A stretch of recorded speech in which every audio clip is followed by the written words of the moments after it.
A paz do Senhor, pessoal. Vamos para a nossa última aula agora na matéria de Hamartiologia.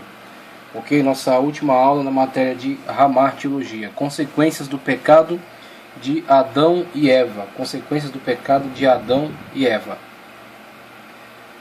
O capítulo 3 de Gênesis trata exclusivamente da queda e condenação de Adão e Eva, que antes viviam em perfeita harmonia com o Criador, com Deus e com a criação, a natureza. Mas o pecado veio como um tsunami destruidor, um evento de destruição, sobre a vida deles. Seu impacto desequilibrou o homem em várias dimensões e produziu efeitos nefastos sobre o relacionamento do homem com Deus e com seus semelhantes. Então teve um prejuízo, teve um declínio, uma afetação sobre o relacionamento vertical entre o homem e Deus, um relacionamento agora prejudicado, limitado, um afastamento entre Deus e a humanidade, os seres humanos, o homem e a mulher prejudicados no seu relacionamento com Deus. E certamente também um prejuízo no seu relacionamento horizontal, o relacionamento entre os seus semelhantes. A partir do momento que o pecado entra na humanidade, vemos uma mudança para pior no relacionamento entre Adão e Eva. A forma agora como se olhavam, com um olhar distorcido, o que não lhes proporcionava mais estarem à vontade como estavam anteriormente, estavam à vontade, inclusive em relação à sua nudez, não era nenhum problema para eles, mas a partir de agora isso lhes incomodará por causa da visão distorcida que agora tem de si mesmos e do outro. Então provocou certamente uma distorção dos relacionamentos horizontais entre os semelhantes e vertical entre o homem, a humanidade e Deus. As consequências imediatas do pecado foram transferidas a toda a posteridade. Isso é chamado de transmissão do pecado, tá certo? A transmissão universal do pecado, ou depravação total. Algumas delas podem ser chamadas consequências naturais. Sucedem-se ao pecado numa sequência praticamente automática de causa e efeito.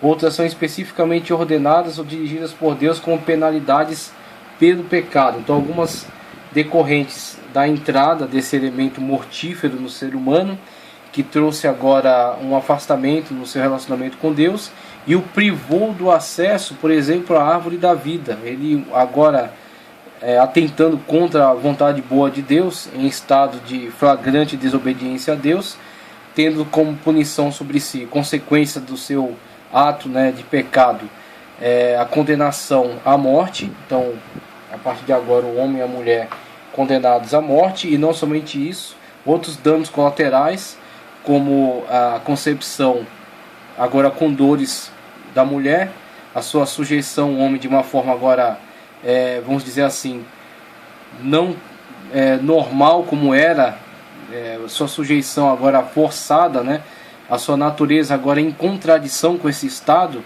o que antes gozava de uma comunhão, de uma plena unidade, não havendo sequer a necessidade de qualquer tipo de sujeição, uma vez que a comunhão era plena, era íntima, era perfeita.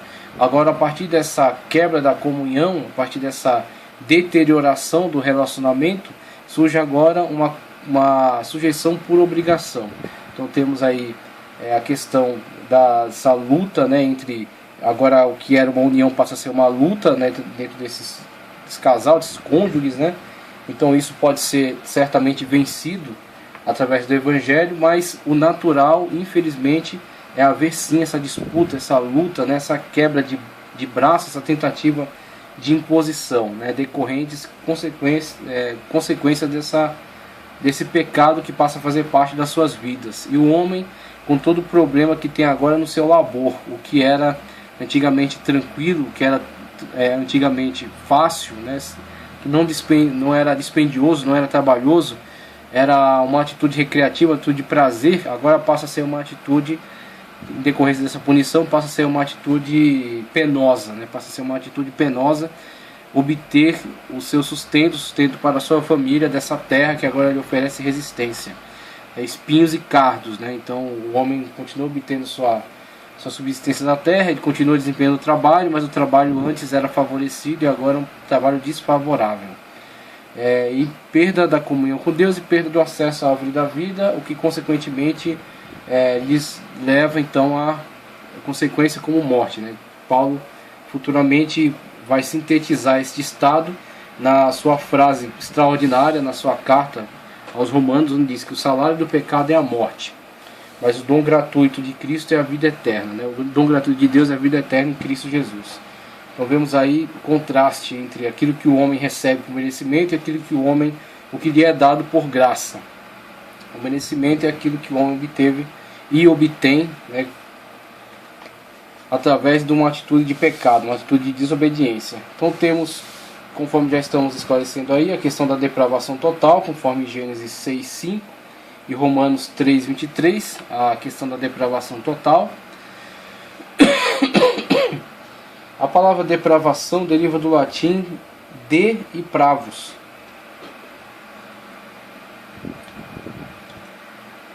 De e pravos. Pravos significa perverso. De é um intensivo. Depravos, literal e originalmente significa muito perverso. Não no sentido de perversidade original ou inata, mas no sentido de ter se tornado perverso. O termo não implica má formação original, mas o que sofreu uma queda, né? O que sofreu um prejuízo, né? Um acidente. Então não algo que pertença à sua condição original, mas que seja um acidente decorrente aí desse estado em que o pecado passa a fazer parte da sua natureza. Então passa a ser uma natureza depravada. O termo não implica uma formação original, mas o que se deslizou, decaiu, afastou-se do correto ou direito. A palavra sempre implica deterioração ou decadência de um estado anterior de perfeição moral e física. Portanto, depravação significa perversão, corrupção, degeneração. Então vemos aí o estado em que a humanidade parte de um princípio, né, uma origem perfeita, e vemos que é tão verdade esse estado de perfeição original que a humanidade não se encontra satisfeita, não se encontra tranquila com a sua situação de depravação total. Tanto é que, por mais que as pessoas gozem de bens, de benefícios, de prazeres, de tranquilidade de vida, de abastança, né, de bonança, no sentido de não ter muitas contrariedades ao longo da vida, mesmo que ela tenha uma vida regalada, mesmo assim, no âmago de um coração de uma pessoa que vive uma vida tão favorável, pode surgir um sentimento de desagrado em relação à sua vida, mas algo que ele mesmo não consegue explicar, algo que ele mesmo não consegue esclarecer a origem desse descontentamento. E a origem, na verdade, conforme revelado pela Sagrada Escritura, está no fato de que, por mais que coisas externas lhe tragam prazeres momentâneos, se a sua realidade interior não está sanada, a sua doença interior chamada pecado não for curada pela ação salvadora de Cristo Jesus, ele permanecerá nesse estado de insatisfação. A sua alma, o seu espírito estará num estado de insatisfação decorrente desta condição. Então o homem conscientizado dessa condição, conscientizado dessa necessidade de reestabelecer a sua comunhão com Deus e restabelecer o seu contato espiritual, de modo que a sua alma, o seu espírito, em comunhão com o Espírito de Deus, sinta essa plenitude, essa satisfação. Enquanto ele não se conscientizar dessa situação, ele continuará sempre remediando o seu estado por meio de medicamentos, por meio de drogas, estando sedado, buscando prazeres, coisas que não trazem a satisfação que ele tanto busca, que ele tanto procura, que na verdade não podem preencher o espaço. Então a depravação total sempre lembra ao homem de que ele tinha um estado original de perfeição, ao qual não está mais vivendo, não está mais aproveitando, não está mais gozando, mas que pretende e sempre tem o desejo, a necessidade de retornar a ele. E a única possibilidade de retornar a esse estado, ou pelo menos sentir-se atingido por esse estado de plenitude, de perfeição, é quando, por meio da salvação em Cristo Jesus, isso lhe é cedido. Então ele não conquista por si mesmo, mas lhe é cedido. Os méritos de Cristo Jesus lhe são atribuídos. Veja, ele é feito uma nova criatura. Então, por mais que ele tenha nascido num pecado, como Davi fala, em pecado me gerou minha mãe. Então, desde a sua concepção, ele sofre o mal da depravação total, que o atinge. É transmitido para ele como que geneticamente. Então, por mais que ele esteja nesse estado, nessa condição, diante de Deus, ele é gerado numa nova criatura. Então, uma criatura espiritual regerada, tá certo? Que agora, a partir dessa nova criatura espiritual, subjugará a sua carne, e mesmo com as suas tentações, lhe oferecerá sempre resistência, de modo que não empreste seus membros a serem membros da concupiscência, nem a carnal, nem a concupiscência da carne, nem dos olhos, nem a soberba da vida, como João assim o classifica. Então ele luta agora contra o seu estado de depravação total e busca sempre alinhar-se com a vontade de Deus por meio do Espírito Santo, a lei do Espírito que está nele. Tá certo? E Paulo fala, aqueles que andam conforme a lei do Espírito estão cumprindo a vontade da carne. Então ele busca sempre se alinhar à vontade de Deus e sentir o gozo, o prazer do que é ter comunhão. O que é ter comunhão com Deus. Essa comunhão lhe põe pelo menos em contato com uma parte do que foi a comunhão desfrutada no Éden. Então o homem que está em plena comunhão com Deus, em santificação, que está lutando contra a sua natureza, mas que sente o Espírito de Deus se mover dentro dele, tem pelo menos uma sensação daquele prazer de ter aquela comunhão plena e de não ter nenhum peso, nenhuma recriminação, nenhuma culpa. É o homem que está diante de Deus por intermédio de Cristo Jesus, o segundo Adão. Através do primeiro Adão todos caíram, através do segundo Adão todos serão regenerados, todos serão restituídos à presença de Deus. Então temos aí o milagre operado por meio da salvação em Cristo Jesus. Certamente este é o maior milagre, estar novamente na presença de Deus. Então temos isso parcialmente na atualidade, porque mesmo espiritualmente regenerados, mesmo espiritualmente estando na presença de Deus, fisicamente ainda somos pecadores, então temos que dominar a nossa carne e fazer dela templo e morada do Espírito de Deus, por meio desta ação de imposição. Então um homem racional, um homem espiritual se impõe sobre o carnal, domina seus desejos, seus prazeres desenfreados, faz com que ele viva somente os prazeres lícitos, os prazeres que estão de acordo com a vontade de Deus e que são benéficos para a sua natureza, fazendo então do seu corpo templo e morada do Espírito de Deus, e podendo então sentir o prazer que é estar em comunhão plena com Deus, sentir a plenitude na sua vida, como Cristo falou, aqueles que bebem dessa água, nele se fará fontes de água que jorram para a vida eterna. Então agora, aquele homem que tinha sede, estava em busca de algo que ele nem conhecia, nem entendia, ele agora é uma fonte. Antes ele tinha sede, ele tinha carência, agora ele é uma fonte. Ele pode suprir, ele supre as suas necessidades, porque está nele, as palavras de Cristo estão nele, Guardei a tua palavra, guardei a tua lei no meu coração para não pecar contra ti, como diz o salmista. Então está nele, e além de estar nele, ele ainda é uma fonte, uma manancial para outras pessoas, porque dele vem palavras de bênção e não de maldição. Então essa é a condição. Apesar da depravação total, nós temos esse escape em Cristo Jesus. E aí, dando sequência, vemos acerca do fato de ser inerente ao homem, sempre lembrando que o estado original é a perfeição. O estado original é a perfeição. Mas a consequência da desobediência, a ordem direta de Deus, não tomar desse fruto. A obediência periódica, durante o tempo em que de fato obedeceram, se sujeitaram à vontade perfeita de Deus e viveram em plena comunhão, desfrutando de uma vida regalada, desfrutando de uma vida plena. E o momento em que foram seduzidos, o momento em que se deixaram confundir pela dúvida, a dúvida que foi lançada pelo diabo, que os seduziu a olhar para aquele objeto proibido, e a partir da sedução na qual se deixaram levar, as falácias da argumentação do diabo, a ilusão que construíram na sua própria mente acerca do que seria o privilégio de desobedecer a Deus e ter contato com aquele fruto, as ilusões que construíram em relação a ele, as consequências disso, a dura realidade com a qual se depararam, uma vez que, tomando daquele fruto, viram que a sua natureza perfeita foi deteriorada e eles não sabiam lidar com aquele mundo de contradições que era o bem e o mal.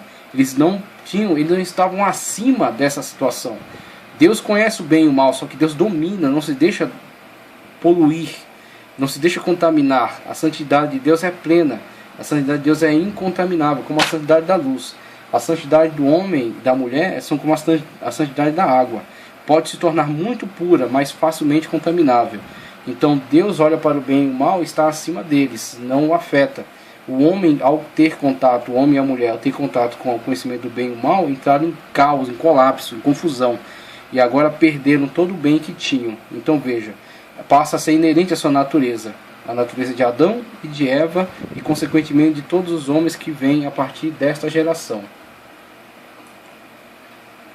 Então os homens têm solidariedade. A solidariedade tem um aspecto positivo e negativo. A solidariedade nos faz olhar uns para os outros como irmãos, como semelhantes. Diferentemente do evolucionismo darwinista, que olha para as diferentes sociedades humanas como grupos sociais evoluídos de seres inferiores e que não compartilham qualquer coisa entre si, senão o instinto de dominação, tá certo? E as leis cegas que conduzem o processo evolutivo, que dirão quais sociedades se imporão sobre as outras, dominando-as e fazendo até desaparecer umas às outras, né?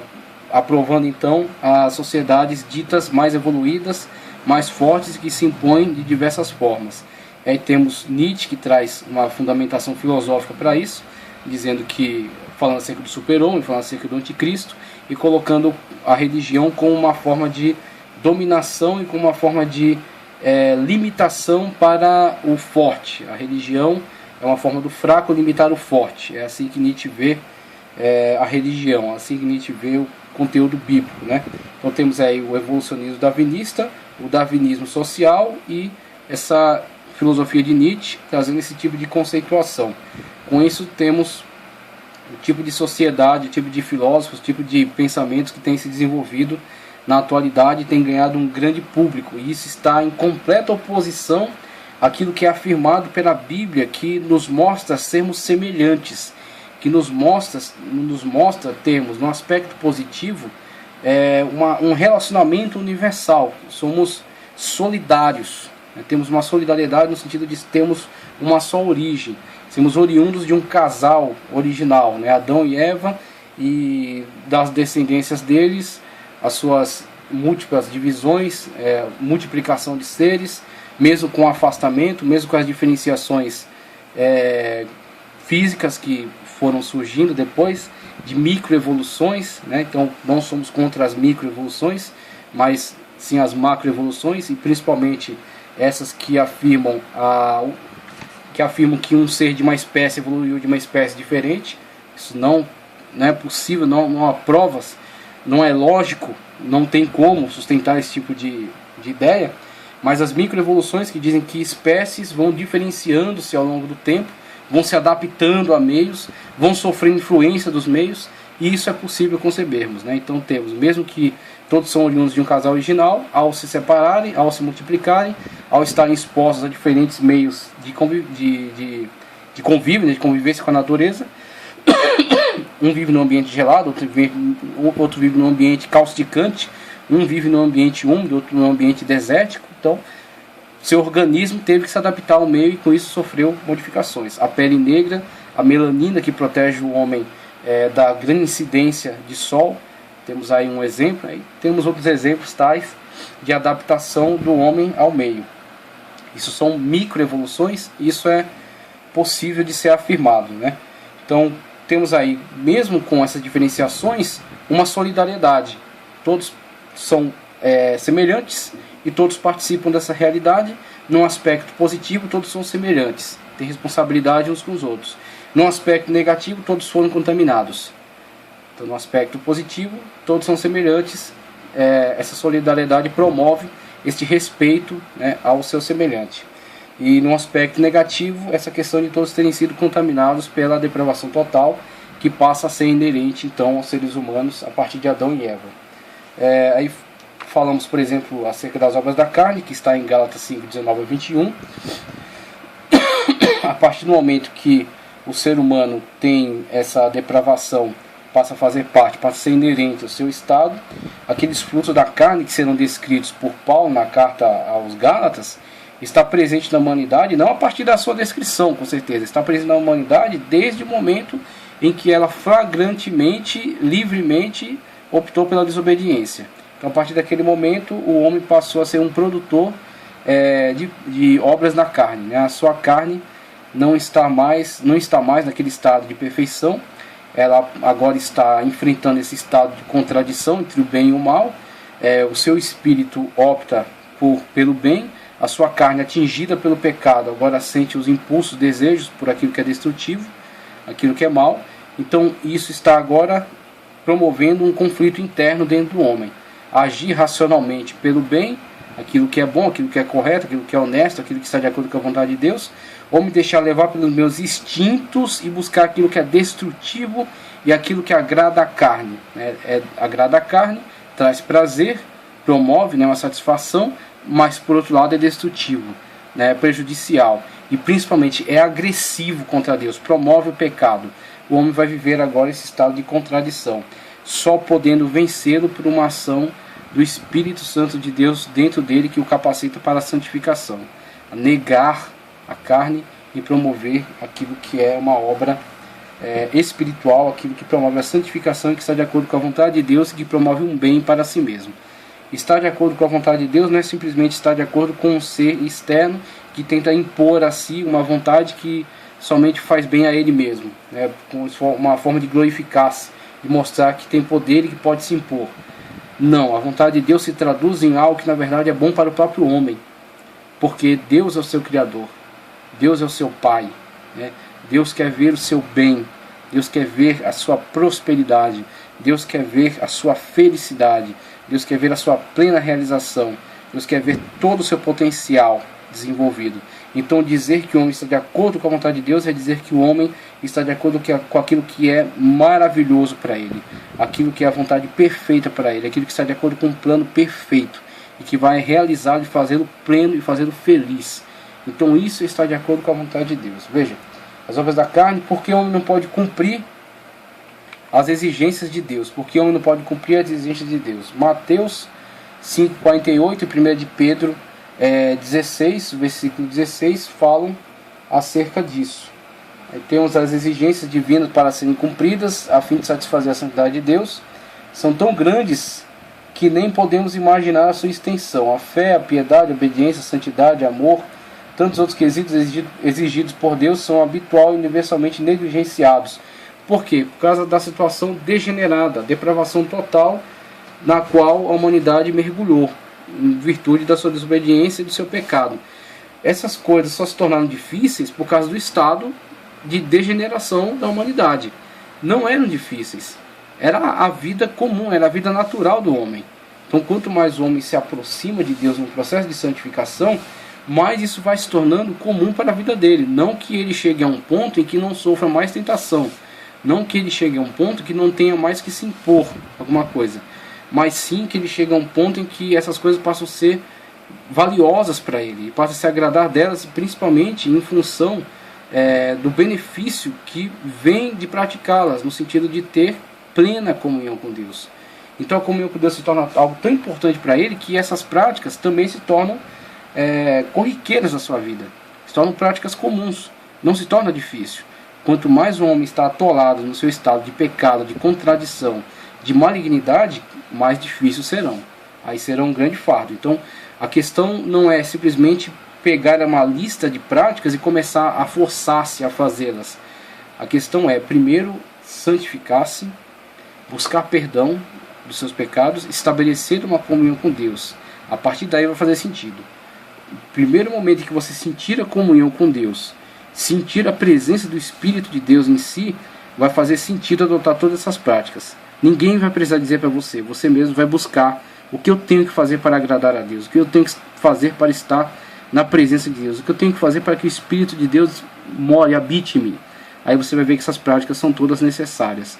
Para ter o Espírito de Deus, você adota essas práticas alegremente. Você as pratica alegremente, sem precisar ninguém estar te policiando. Então essa é a lógica. Então muita gente trabalha numa lógica invertida, né?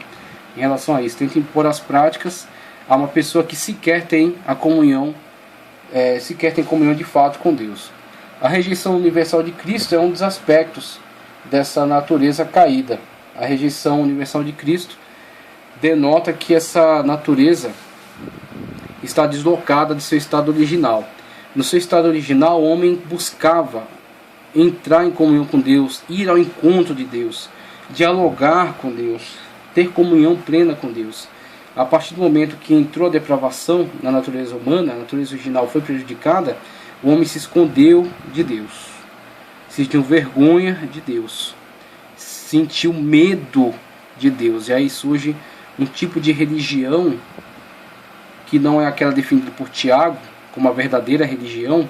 As falsas religiões tentam restabelecer a comunhão com Deus, o religare, promovendo o medo, promovendo liturgias vazias, promovendo meios de agradar, de manipular, de barganhar com a deidade. Então o que você mais vê na prática das religiões falsas é essa tentativa de manipular, de barganhar com a deidade, né? Dar a ele um sacrifício humano, dar a ele alguma coisa que o agrade, que pelo menos o homem pensa que o agrada, materializá-lo numa estátua, e por meio desta estátua, desse objeto, desse fetiche, desse boneco, tentar manipulá-lo, ameaçá-lo, enterrá-lo, extorquir alguma coisa de Deus. É um tipo de relacionamento mitológico com Deus, que não avança para um nível espiritual. Isso pode ser muito bem representado quando o homem constrói para si uma tentativa de aproximação com Deus por meio das folhas de figueira. A folha de figueira é uma tentativa de cobrir o seu pecado, não é resolver o pecado. É cobrir, simplesmente, disfarçar o seu pecado. Então o homem tenta disfarçar o seu pecado através de diversas práticas para uma tentativa de reaproximação com Deus. Só que aquilo era insuficiente. Aquilo não permitia que o homem estivesse na presença de Deus. Então Deus tomou a primeira iniciativa, o primeiro passo para o restabelecimento foi dado por Deus. O primeiro sacrifício realizado no plano da humanidade, o primeiro sacrifício foi feito por Deus mesmo, quando matou um animal para dele tirar a pele e cobrir as vergonhas de Adão e Eva para que pudessem estar na presença dele. Então Deus cobre o homem. Então existe uma religião falsa construída pelo homem, uma tentativa de enganar a si mesmo, uma tentativa de esconder o seu pecado, né? E existe uma revelação dada por Deus, aquilo que é duradouro, suficiente, né? Aquilo que é eficiente, e aquilo que pode colocar o homem confortavelmente novamente na presença de Deus. E aí temos a diferença entre a falsa religião de construção humana e a verdadeira religião promovida por Deus, a revelação de Deus através da Sagrada Escritura. É aquilo que pode novamente restabelecer a comunhão, restabelecer o vínculo, né? E aí temos a rejeição universal de Cristo decorrente da depravação total. Então, uma vez que apresenta-se ao homem, uma vez que é apresentado ao homem a vontade de Deus, a palavra de Deus, é apresentado ao homem a necessidade de restabelecimento da comunhão com Deus. No primeiro momento você vê rejeição, em decorrência de vários fatores: medo, vergonha, revolta e por aí vai, consequência da depravação. Num segundo momento, o Espírito de Deus convence o homem do pecado, da justiça e do juízo. Então o Espírito de Deus vai contendendo com o homem. No momento em que o homem abre o coração para o convencimento do Espírito de Deus, ele abre o coração para a salvação. Aí entrando a salvação, vem regeneração, justificação, santificação. O homem é colocado novamente na presença de Deus, através de Cristo Jesus, dos seus méritos atribuídos a ele. A universal rejeição, olhos abertos para o mal, e agora a tendência do coração humano para aquilo que é desagradável em relação a Deus, aquilo que é agressivo em relação à natureza de Deus. O homem agora infelizmente está desperto para essa condição prejudicial, para essa condição agressiva em relação a Deus. A promessa da serpente, as falácias, né? A forma como ela o seduziu, Veja que o texto diz isso claramente, que ela faz com que aquele fruto agora ganhe destaque, aquilo que era periférico torna-se central. Por quê? Por causa do elemento de sedução e as falácias, verdades distorcidas. Será como Deus? A contradição que ela coloca. Deus disse, não comereis de nenhum fruto. Temos aí o excesso, né? A generalização, não comereis de nenhum fruto. Não, comeremos de todos, não deste. Aí vem o destaque. A partir daquele momento, aquele fruto passa a ser o centro da cena. Agora, Deus diz que morrerás. A serpente diz, usada pelo diabo. Na verdade, o diabo diz, não morrerás. A contradição. Essa contradição é encontrada em diversos momentos da vida do homem. O diabo colocando-se em contradição aberta contra Deus e oferecendo-lhe uma opção. A opção sempre de desobediência a Deus, gozo dos prazeres humanos, alimento do seu ego, certo? O homem, o egocentrismo humano. Vem aí já a outra promessa que a serpente faz: sereis como Deus. Isso dentro de uma falácia. Não será como Deus, porque não é Deus. Terá o contato com algo que Deus tem. Deus conhece o bem e o mal, só que está acima deles, não é afetado por eles. Adão e Eva passaram a conhecer e entraram num estado de caos, de perturbação e principalmente condenação em decorrência da desobediência. Uma vez que desobedeceram a Deus, desaprovação de Deus, condenação. Contato com o conhecimento do bem e o mal, estado caótico agora da sua consciência. Prejuízo do relacionamento horizontal, prejuízo do relacionamento vertical, através desta falácia, dessa sedução da serpente. Então esse método é aplicado constantemente. Esse método é aplicado constantemente, porque infelizmente, tristemente, é um método eficaz. Não só nossos pais caíram nisso, também nós somos engodados, né, somos engodados aí nessa estratégia satânica. Fuga e alienação trata acerca daquilo que estávamos tratando mesmo. A situação do homem agora em relação a Deus é de fuga, alienação, medo e desculpas. Fuga, alienação, medo e desculpas. Esses são os impulsos carnais. Então muitas pessoas às vezes com uma aparência de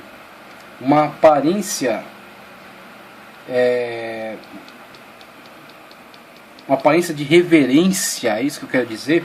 Muitas pessoas com uma aparência de reverência a Deus se afastam de Deus, não falam acerca de Deus, não se relacionam com Deus e dão a isso uma aparência de reverência. Não, eu sou um pecador, eu não posso dialogar com Deus, eu não posso orar, eu não posso falar de Deus porque eu sou um pecador. E aí isso coloca isso numa forma parecendo uma reverência, mas na verdade um conformismo. Essa foi a condição decorrente da depravação total ao entrar na humanidade. O homem se escondeu de Deus, ou seja, se alienou da presença de Deus, colocou-se em alienação, teve medo de Deus, o que foi completamente estranho ao seu relacionamento, teve medo de Deus e inventou desculpas. A mulher que tu me deste não assumiu responsabilidades. Não assumiu responsabilidades. A serpente me enganou. Então todos eles arrumam desculpas, nós arrumamos desculpas constantes. Nós arrumamos desculpas constantemente. Então, a partir desses exemplos, é bom passarmos a tomar uma atitude diferenciada. Assumir responsabilidades e se aproximar numa atitude reverência na presença de Deus e buscar perdão por meio da misericórdia de Deus. Deus aplica o critério da misericórdia. Estamos no tempo da graça, do perdão. Temos um advogado eficiente na presença de Deus, aquele que tem um argumento infalível. E seu argumento é: eu paguei pelo pecado deles, eu paguei pelo pecado dela. Então, aquilo que João diz: filhinhos, não pequeis, todavia se pecares, tem diante de Deus um advogado. Todavia, aquele que hoje é advogado, amanhã será juiz. A oportunidade de aproximação é hoje. Se nós deixarmos passar a oportunidade, iremos, infelizmente, ser apanhados pela situação em que nossos pecados então serão julgados. porque não aproveitamos o tempo da misericórdia, o tempo do perdão de Deus. Hoje é o tempo da misericórdia e do perdão. Aí temos a situação de condenação sobre o homem e sobre a mulher, conforme é descrito em Gênesis, está muito claro isso, todos nós compartilhamos aí dessa situação, tá certo? E aí, passando adiante, questão da morte, tem escolas que falam acerca da morte física, instantânea, que na verdade a situação que deveria ter sido vivenciada pelo homem e pela mulher seria uma morte física instantânea, que na verdade eles foram privados disso pela misericórdia de Deus, que lhes deu tempo para arrependimento. Mas de certa forma, analisando a questão, vemos que acerca da morte física, de fato, o homem e a mulher serão atingidos pela morte física, não terão mais contato com a árvore da vida, não tomarão mais do seu fruto, serão expulsos do jardim. A morte física virá sobre eles. Agora, o mais importante naquele contexto é a morte espiritual. A morte espiritual os separa de Deus. E Deus, olhando para essa situação, não os abandonou e lhes deu rapidamente um antídoto. Eles sofrerão o peso das suas consequências, mas não foram totalmente escorraçados da presença de Deus. Deus tratou de dar o primeiro passo de reaproximação. A morte, de fato, os atingiu, gradativa, eles não teriam mais a sua vida perpetuada, eles agora inevitavelmente sofreriam um dano da morte, mas o principal efeito foi a morte espiritual. E a morte espiritual, a qual Deus deu o primeiro passo para a sua tratativa, para ser resolvida, quando restabelece com eles um meio de comunhão. E aí vemos a promessa: fruto da mulher nascerá um que esmagará a cabeça da serpente. A partir de agora, desde o primeiro casal, a humanidade viverá na expectativa de uma promessa. A humanidade viverá na expectativa de uma promessa. A semente que virá da mulher esmagará a cabeça da serpente. Eles viveram debaixo dessa promessa, os patriarcas viveram debaixo dessa promessa, Israel viveu debaixo dessa promessa, até que na plenitude dos tempos, como Paulo diz, a promessa se cumpriu. A Virgem concebeu e o Emanuel nasceu.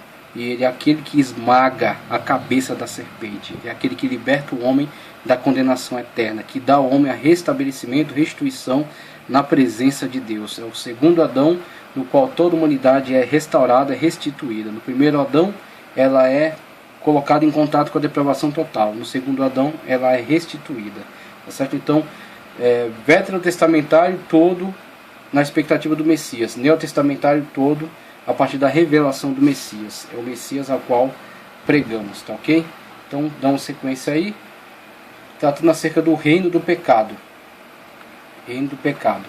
Na verdade, já bem claro, Na verdade já está bem claro, até nessa abordagem acerca da depravação total, já ficou bem clara essa situação. Então vejamos então, olha só. O reino do pecado. Para explicar esse assunto, nós vamos personificar o pecado, até porque o próprio título reino já é uma personificação. Sabemos que muito antes da lei o pecado já existia, mas foi pela lei que ele foi fortalecido, transformando-se num tirano universal. É como um doente, como se o doente tomasse um remédio e, em vez de se curar, ficasse pior.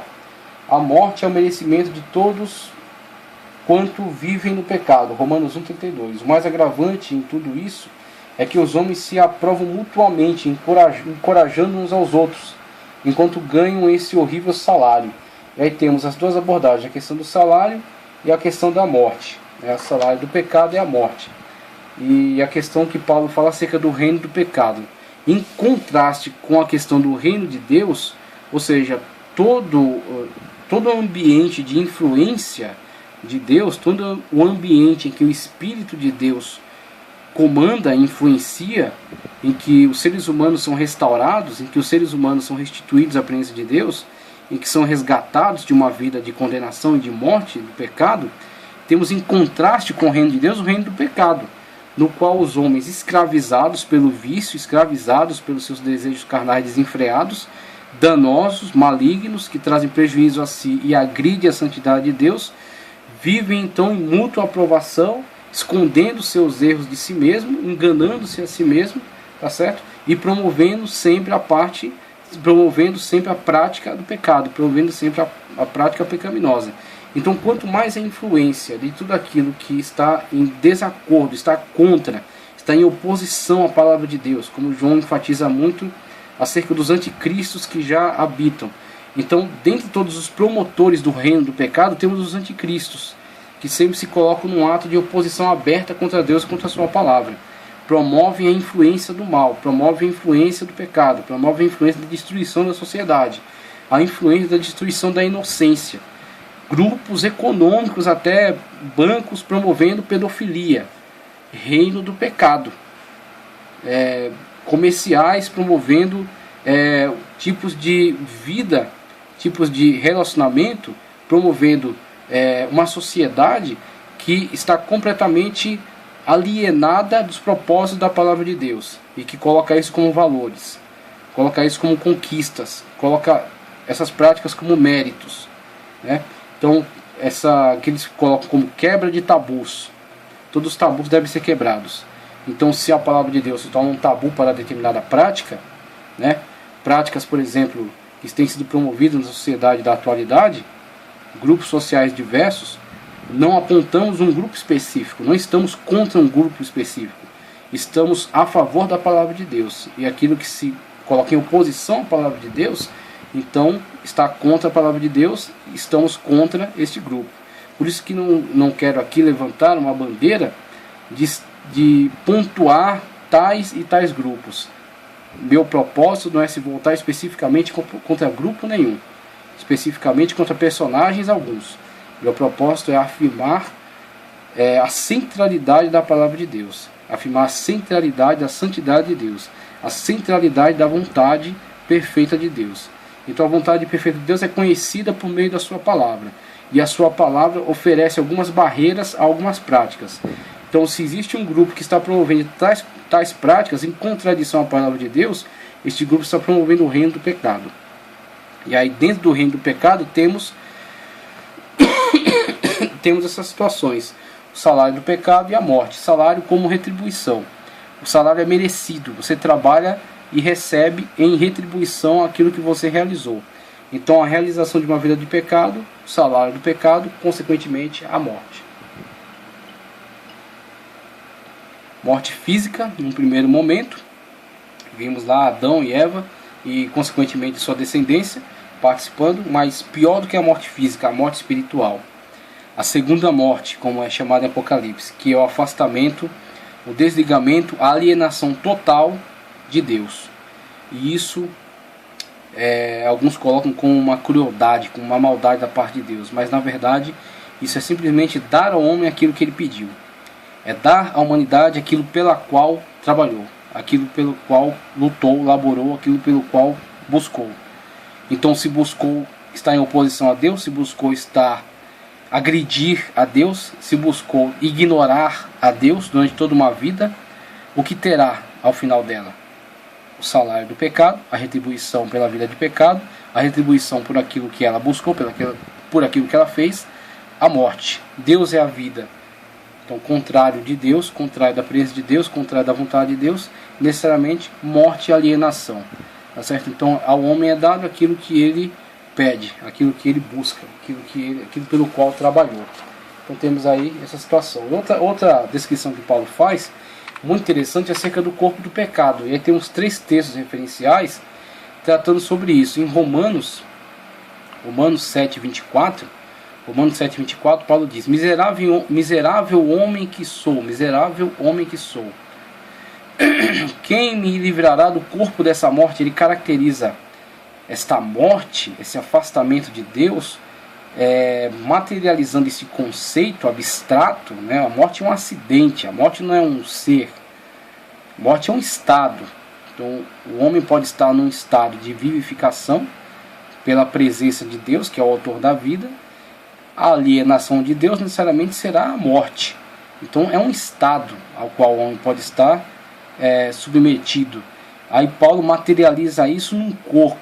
Este corpo é constituído de membros. E os membros desse corpo são membros de pecado, diversas formas pelas quais o pecado se manifesta. Então é como um corpo que tenta promover uma ação de destruição daquilo que agrada à vontade de Deus. O corpo do pecado, miserável homem que sou, quem me livrará do corpo desta morte? Corpo desta morte. Paulo então busca em Deus, busca na sua palavra, busca no seu espírito, na ação salvífica de Cristo, uma forma de desfazer esse corpo de morte, pelo corpo de vida eterna promovido por Cristo Jesus com a ressurreição do homem espiritual. O sepultamento do homem carnal, o sepultamento do homem pecaminoso, simbolizado pelo batismo, a imersão da velha criatura, a emersão da nova criatura. A nova criatura emerge agora para uma vida espiritual, nascido da água e do Espírito, conforme Cristo aconselhou aí a Nicodemos, nascido da água e do Espírito, nascido de novo. Corpo da morte, corpo eterno, o corpo de vida eterna. Romanos 6,13, nem tampouco apresentei os vossos membros ao pecado, por instrumentos de iniquidade, por meio dos quais a iniquidade se manifeste, os olhos, as mãos, os pés que o conduzem a lugares inadequados, por aí vai, né? As formas pelas quais podemos imaginar os membros, como eles possam favorecer uma vida de pecados, os órgãos sexuais que são dados a um relacionamento incestuoso, a um relacionamento promíscuo, a um relacionamento fora do âmbito conjugal, né? Os olhos que relacionam-se num pecado mental, né? Num relacionamento, por exemplo, através da pornografia, que vem prejudicar, vem poluir a mente, estabelecer um relacionamento um relacionamento adúltero, né? Um relacionamento adúltero, porque para Cristo, na medida estabelecida por Cristo, aquele que olha para uma outra mulher, né, fora do seu âmbito conjugal, olha para aquela mulher e tem desejos de ter relacionamentos sexuais com ela, na verdade, no conceito dele, já adulterou com ela. Por quê? Porque ele está olhando para o âmbito desse homem espiritual.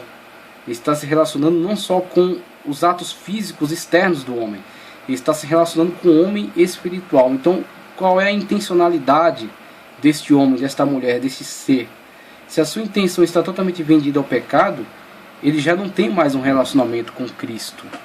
Ele tem que lutar também contra essa intencionalidade má, para que o seu homem espiritual esteja vivo, o seu corpo do pecado seja desfeito e os seus membros não sejam emprestados a instrumentos, não sirvam como instrumentos de iniquidade.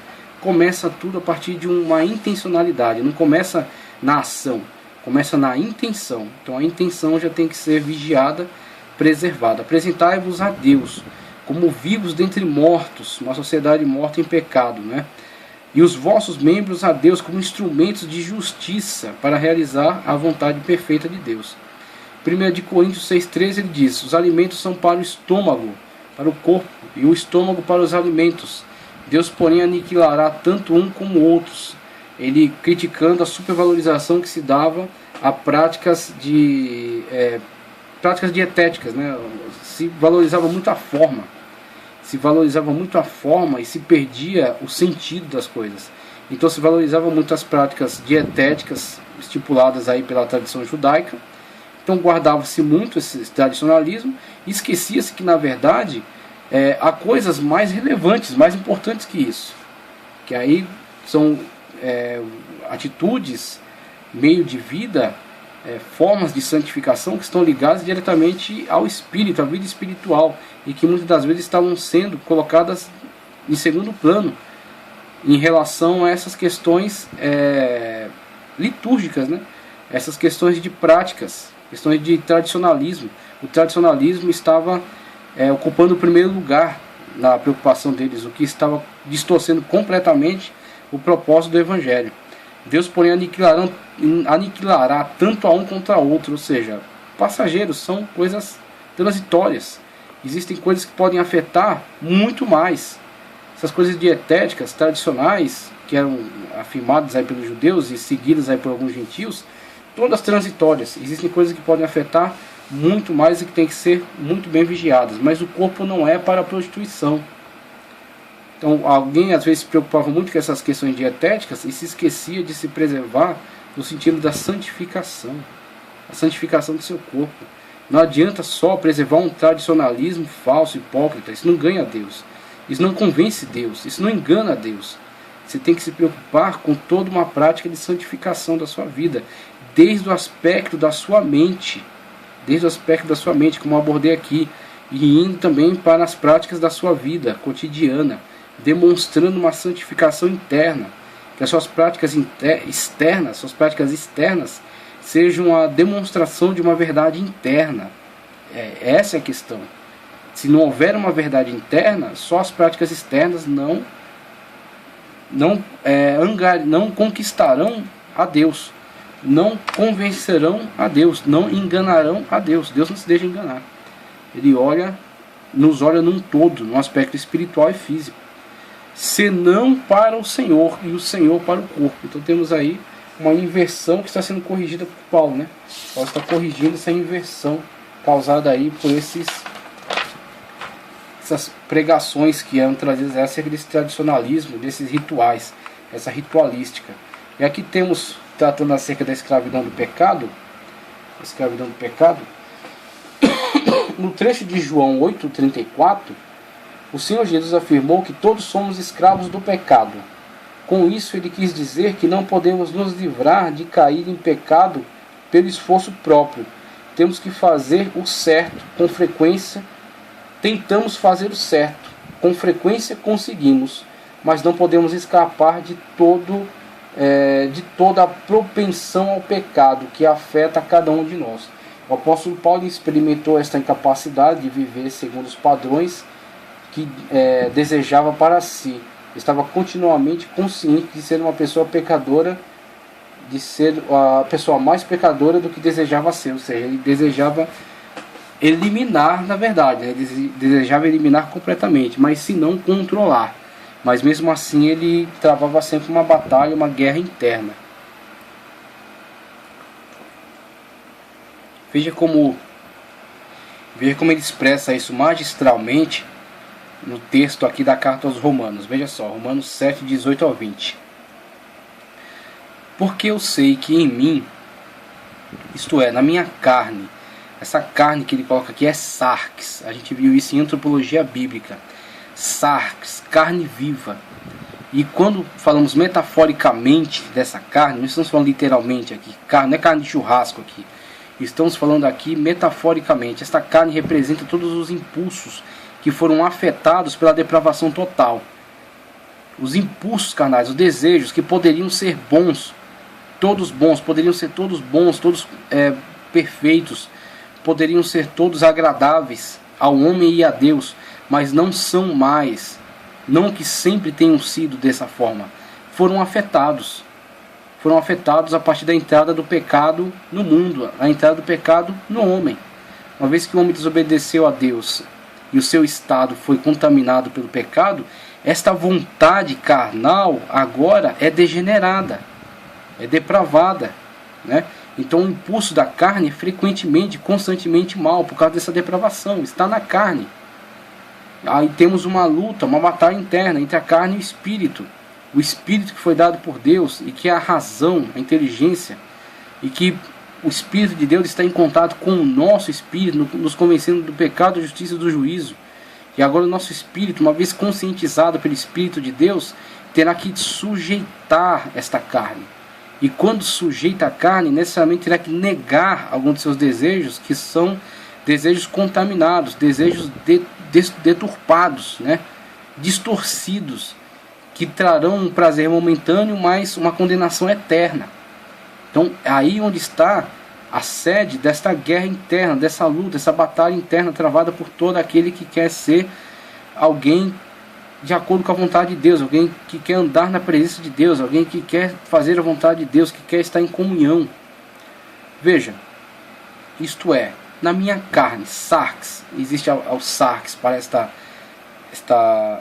colocação aqui, né, este uso metafórico aqui da carne, como sentimento dessa vontade depravada, distorcida. Existe soma.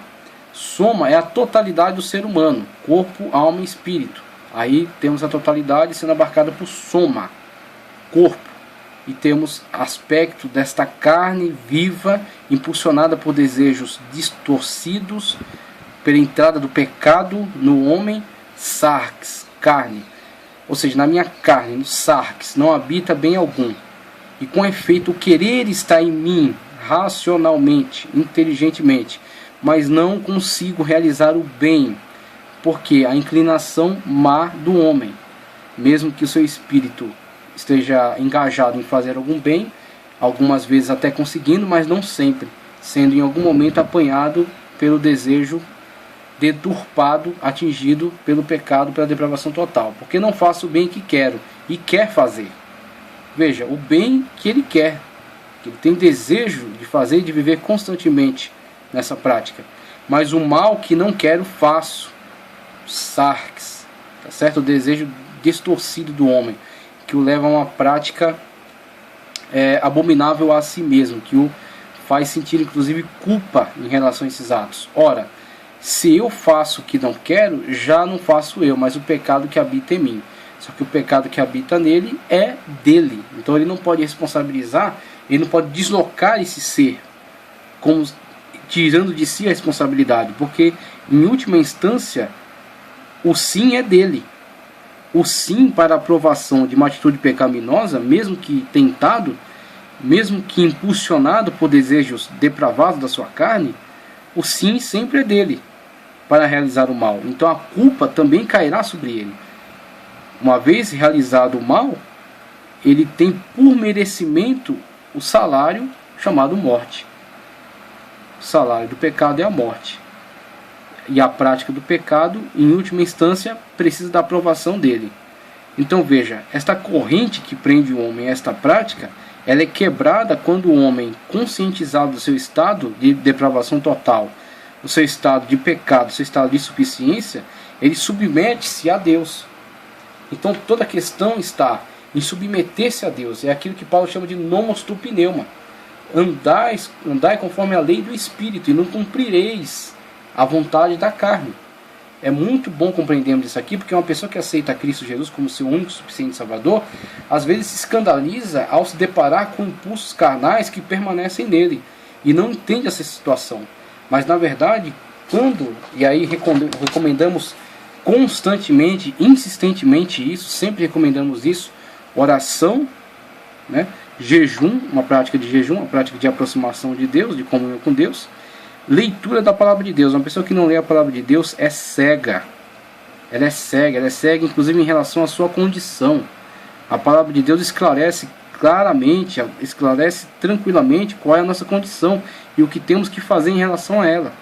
A palavra de Deus, inclusive, nunca aconselha o homem a enfrentar, peitar as suas situações de tentação, de sempre fugir da aparência do mal. A aparência.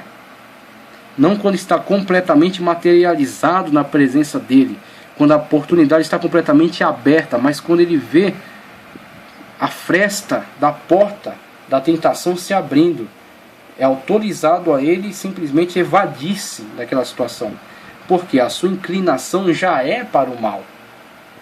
O mesmo ele tendo no seu espírito uma intencionalidade boa, a inclinação da sua carne é para o mal. Então a Bíblia não recomenda expor a sua carne a uma situação de tentação, mas sim fugir da aparência do mal. E aí Paulo, colocando nas suas palavras, andeis conforme a lei do Espírito. A lei do Espírito é a lei mais perfeita que existe e jamais será feita por qualquer sociedade, por mais avançada que seja, porque todas as leis prevêem aspectos punitivos somente. As leis punem a transgressão, o mal cometido. A lei do Espírito é a única lei no universo que é preventiva. É a única lei preventiva. Uma vez que o desejo do pecado está delineado, está manifestado dentro de você, automaticamente a lei do Espírito acusa. Isso não está de acordo com a vontade de Deus. Se você dá ouvidos ao Espírito de Deus, em obediência a Ele, em sujeição a Ele, e foge da aparência do mal, você não cometerá aquele pecado. Não cometendo aquele pecado, não se sujeitou à volúpia, à distorção, ao declínio da sua carne. Não se sujeitando, você anda conforme a lei do Espírito. Andando conforme a lei do Espírito, não cumprireis a vontade da carne. Não cumprindo, esta corrente do mal está quebrada. É a única forma. É a única forma de fugir dessa escravidão do pecado, é se comportando, e temos que ter esta consciência, se comportando como escravos do Espírito Santo de Deus, nos colocando debaixo de servidão ao Espírito de Deus, para que Ele nos coloque numa condição de liberdade plena em Cristo Jesus.